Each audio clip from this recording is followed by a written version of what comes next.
চট্টগ্রামে আইনজীবী হত্যায় ৩১ জনের বিরুদ্ধে মামলা।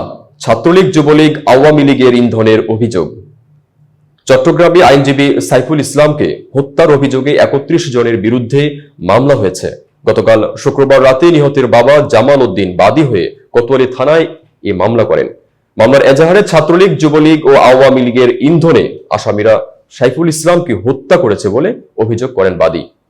মামলার বাদী নিহতের বাবা জামাল উদ্দিন গণমাধ্যমকে বলেন, আমার ছেলের হত্যাকারীদের ফাঁসি চাই।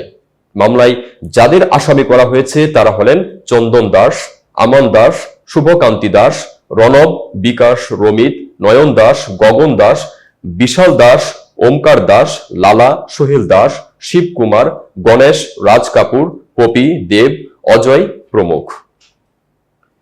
নগর পুলিশের অতিরিক্ত উপকমিশনার গণমাধ্যম এর কাজী তারেক আজিজ গণমাধ্যমকে বলেন, ৩১ জনের নাম উল্লেখ করে এবং অজ্ঞাত পরিচয় ১০ থেকে ১৫ জনকে আসামি করে হত্যা মামলা করেছেন নিহত আইনজীবীর বাবা। মামলার আসামিদের বেশিরভাগ নগরের কোতোয়ালি এলাকার সেবক কলোনির পরিচ্ছন্নতা কর্মী। তিনি আরো বলেন, হত্যাকাণ্ডের ভিডিও দেখে পুলিশ এরই মধ্যে ৯ জনকে গ্রেফতার করেছে।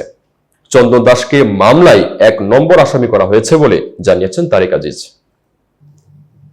এতক্ষণ বার্তা বৈঠকের সাথে থাকার জন্য ধন্যবাদ। নতুন নতুন তথ্য ও সংবাদ পেতে বার্তা বৈঠকের ইউটিউব চ্যানেল ও ফেসবুক পেজের সাথে থাকুন।